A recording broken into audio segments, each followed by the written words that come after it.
Namaste and welcome to Krishna Katha Book Club for the month of March, in which Lord Chaitanya's appearance is remembered around the world. In this mood, we will glorify the Caitanya Caritamrta, written by Krishna Katha Goswami in around 1557. He describes that the pastimes of Lord Chaitanya are like a lake with many beautiful lotus flowers, which are love for Radha and Krishna. Krishna Katha Goswami was already elderly when one night Lord Nityananda appeared in a dream to him and declared, "O my dear Krishna Das, do not be afraid. Go to Vrindavan, for there you will attain all things." Thus, receiving the mercy of Lord Nityananda in his dream, he started for Vrindavan with a joyful mind.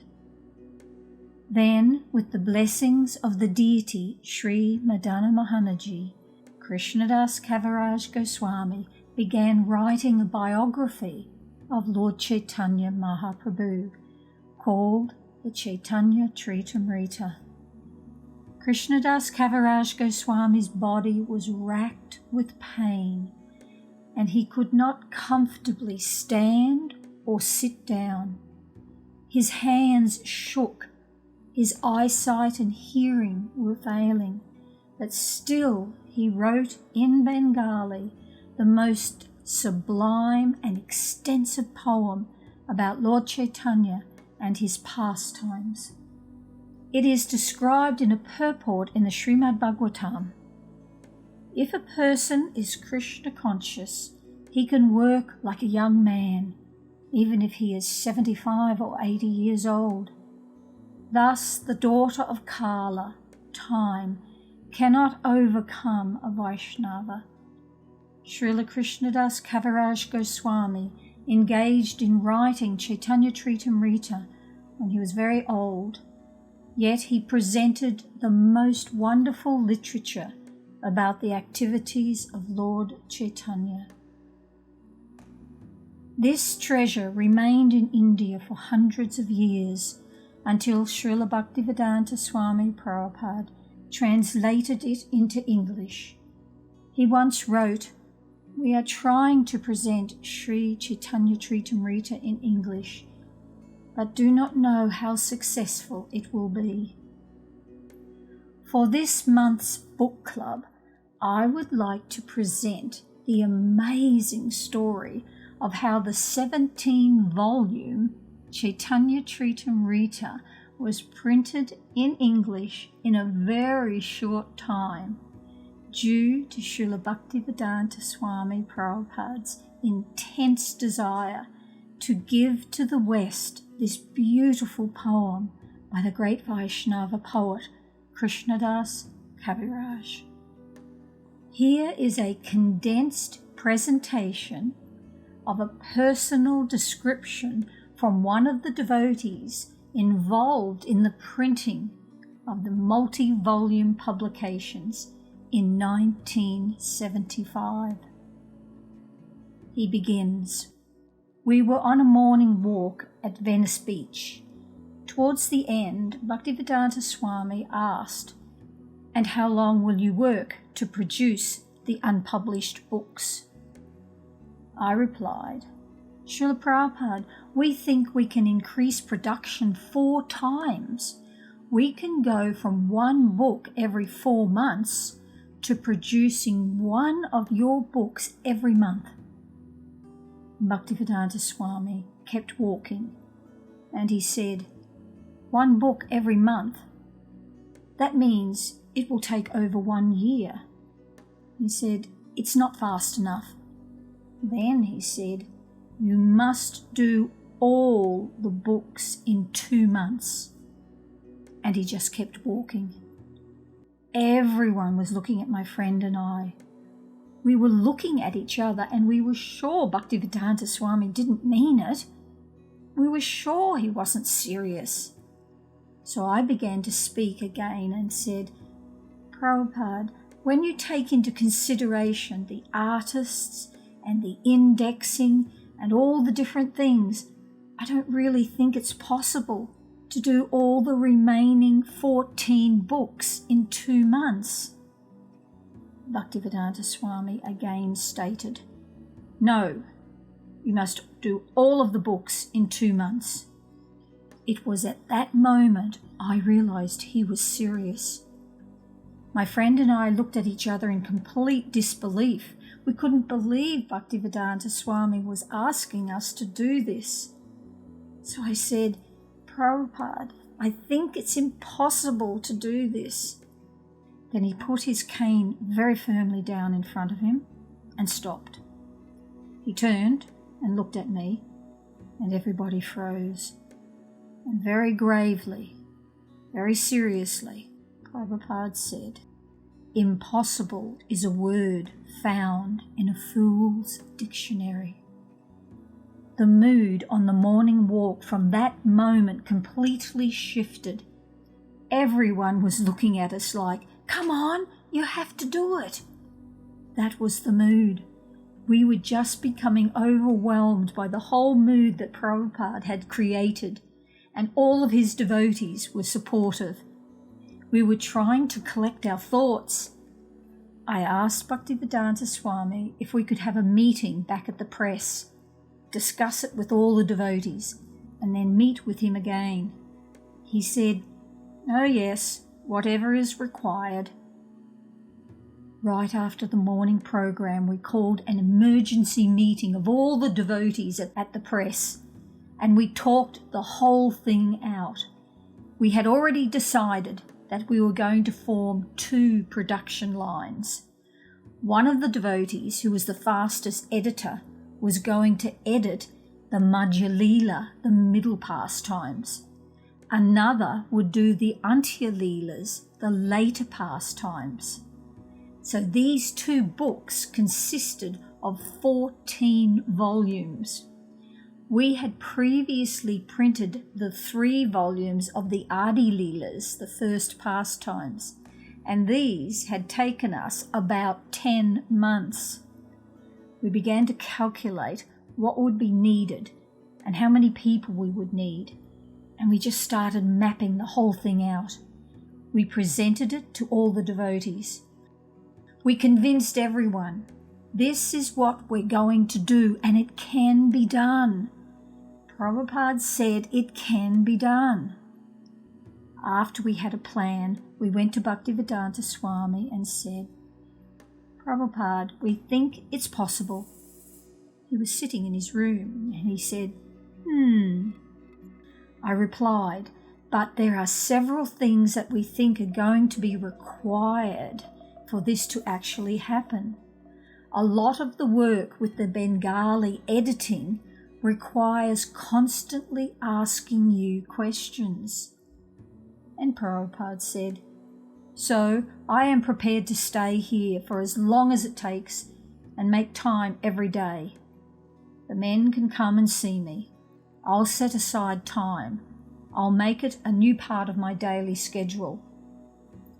Then I said, "Prabhupada, to illustrate the books, we always needed paintings to sell these books."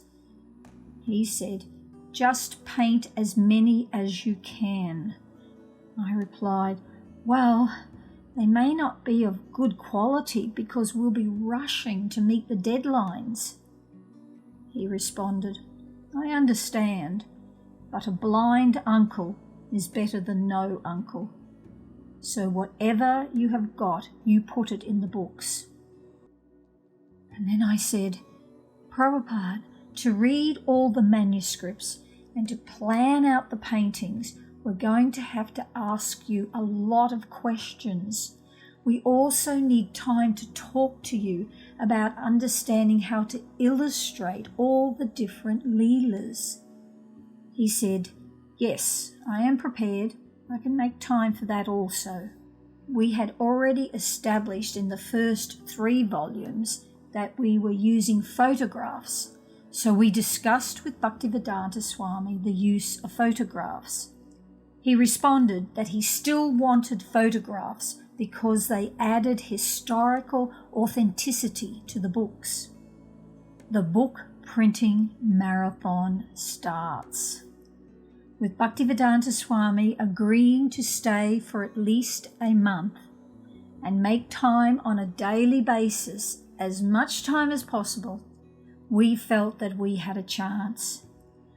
When we left Prabhupada's room, we ran down the stairs and the race was on.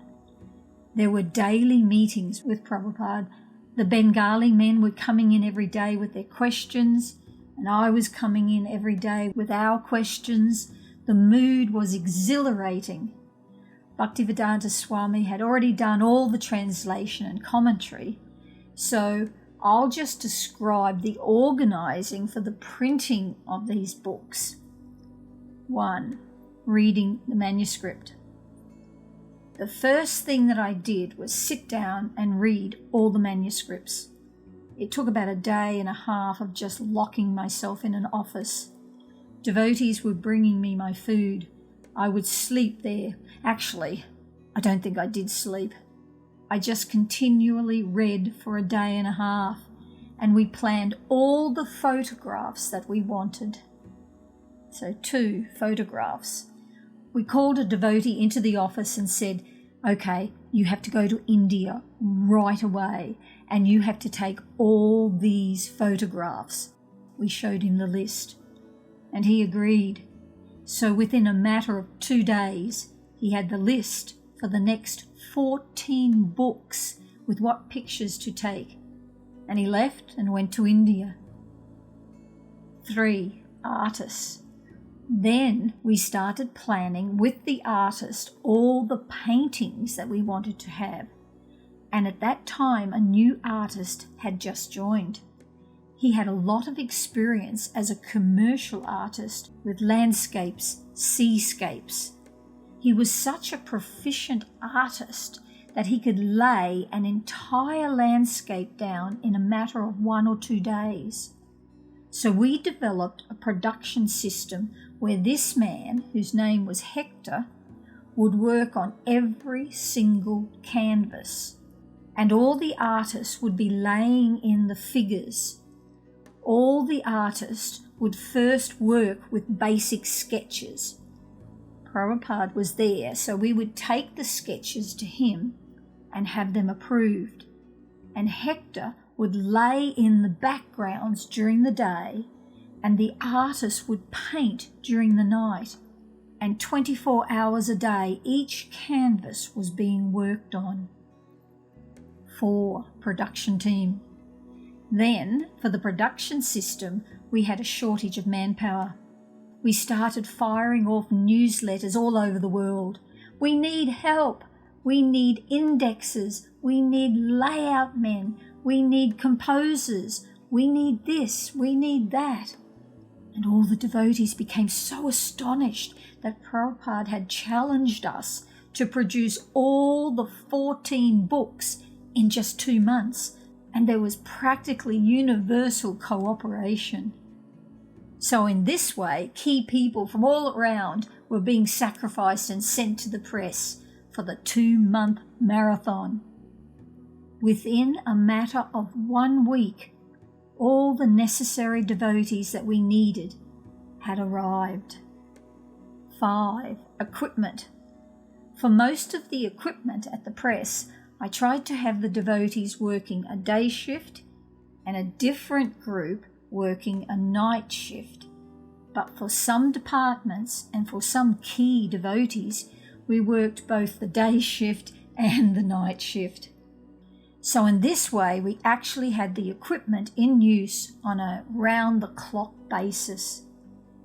6. Proofreaders. The proofreaders were literally losing their mind. The manuscripts were coming in and out of their hands so fast. One devotee's job was to bring the manuscript over to a proofreader after each revision came off the typesetter, and giving them a certain amount of time and not caring whether they were finished or not, he would run back, grab the manuscript from them and just give it back to the composers for the corrections. And in this way, it was just driving the proofreaders wild. 7. The artists. The artists especially were actually going crazy. Late at night, like about 2 a.m, when one artist would fall asleep, I would take their canvas secretly out of their room and bring it to whichever artist was still awake, so that at no time was there ever a moment when the painting was not being worked on.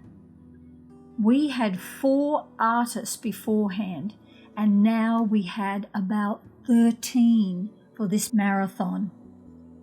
By Krishna's arrangement, the size of the art department had tripled. Anybody that knew how to hold a brush, we threw them in there. The artists were threatening to kill me because I would take their painting, which they only had a week to work on, and I would give it to somebody who was even more tired than them, but somehow was forcing themselves to stay awake. Sleep. Literally, you would see devotees draped on equipment, draped on desks and typewriters and over their easels or their chairs at 2 or 3 in the morning, just completely unconscious. They would sleep in their rooms, they would wake up, I guess they would take showers, and they would just start again.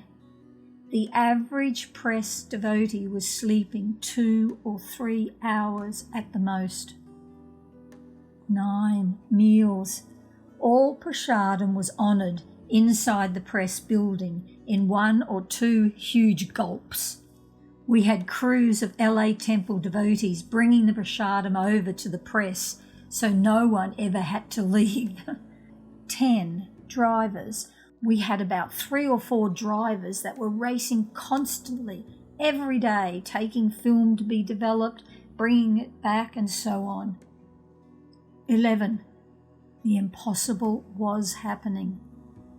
The atmosphere in the press was like a dream. The fact that the impossible was happening just wasn't real. And as a result of being in the midst of something that was so impossible and yet becoming true right in front of our eyes, we were becoming giddy. We were becoming like little children. We were losing our grip. Actually, sometimes we would literally laugh for hours. As we would realize that it's actually happening, the impossible is taking place, we would just start laughing. It became so contagious that every night the press devotees at around 1 or 2 or 3 a.m, you would hear hysterical laughter coming out of the press rooms. And this was going on for weeks. 12. The printers. The printer and the paper mills couldn't believe we were going to pull off what we were proposing to them. They said, if we can make our deadlines, they'll make their deadlines. The printer, the American printer, this was the first time we were working with him. He knew that we printed many books, and of course we were about to print 14 books, 20,000 copies. So right there was around 300,000 hard-bound books. And he knew that we just printed 350,000 Bhagavad Gitas with Dai Nippon.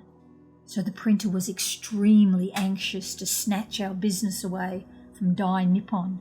I told him, "You make these deadlines and you've got our business." So the printer met with his top management. This was the largest hardbound printer in America, Kingsport Press, division of Arcata. They met with the president and decided that we want this account badly enough. We're going to stop. We're going to push back all our other jobs, and we're going to work around the clock. We're going to free other presses, free the bindery. We're going to completely wipe out all our other customers for a month or two. And we're just going to do Bhaktivedanta books. It was all part of the miracle that was taking place. 13. Advanced copies. The first time my friends and I went to the airport to pick up the advanced copies, there were 5 volumes. 3 volumes of the Madhya Leela and 2 volumes of the Antya Leela came in the first run. It was 2 a.m. and we drove to the airport and picked up the books. For 8 weeks the devotees had almost given up eating and sleeping. So here we were at the airport. We picked up the books. We rushed back to the temple. We put the books on the altar to offer them to the deities. And at Mangalartik, nobody knew what was going on, except they were surprised to see us at Mangalartik. The doors opened and the whole temple room was stunned. Hundreds of devotees were just staring at these 5 new books. The miracle that was taking place hit everybody all at once. It just struck everyone that it's actually going to happen. Each volume had between 8 and 11 new paintings and 4 to 7 pages of colour photographs. So there were over 100 paintings executed by this group of artists in a 2-month period. That works out to something like 1 painting a week for each artist. Sketched, put onto the canvas, coloured in, painted, the whole thing. 14. All volumes. On August the 12th, I wrote a letter to Srila Prabhupada. By now, he was back in India. I mailed it to Delhi, and in this letter I wrote, "Today our composers finished the last volumes of Caitanya Caritamrta, and by Wednesday next week, August the 20th, all of the volumes will be at the printers." I felt this was one of the most important letters I had ever written to Bhaktivedanta Swami. It was in the midst, or I would say towards the end of this marathon. We had started in early July, so this was August the 12th, and we were almost finished the whole Caitanya Caritamrta. We were so caught up in the ecstasy that devotees were coming up to me and saying, "What are we going to do when it's all done? We're not going to have any more work to do. We can't live without working on Prabhupada's books." This was the mood of all the devotees in the press. On August the 21st, we sent a telegram to Srila Prabhupada. This was Lord Balaram's appearance day, and we wrote, "By the mercy of Lord Balaram Nityananda, the last volume of Caitanya Caritamrta is leaving today for the printer. By your mercy and divine order, it is done." On August the 31st, we picked up the final volumes of Sri Caitanya Caritamrta. The final 6 volumes of the 17-volume set had just arrived from the printer. We had tried so hard to get these books to Prabhupada for his appearance day. So on August 31st, I scribbled a letter to Prabhupada, and then I flew the books to India with one of the devotees. Srila Bhaktivedanta Swami Prabhupada wrote me a letter from the Krishna Balaram Mandir in India on September the 1st. Please accept my blessings. I am in due receipt of your letter dated August the 31st, 1975, and the 6 new volumes of Caitanya Caritamrta. So the books have increased and they are all very nicely done. I think I may stop all touring and just sit down here for translating. You have taken seriously the publishing and also the distribution of these books, and that is the success of our mission. You have taken seriously this work, and I know that my Guru Maharaj is pleased with you because he wanted this. So, by this your endeavour, you will all go back home, back to Godhead. Srila Bhaktivedanta Swami would drop everything when a new book appeared. Whatever was going on in the room, whatever business was there, he would just stop and take the books, hold them on his head, and begin looking through them, page by page, picture by picture.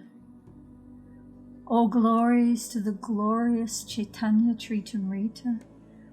All glories to Krishnadas Kaviraj Goswami. All glories to Srila Bhaktivedanta Swami Prabhupada.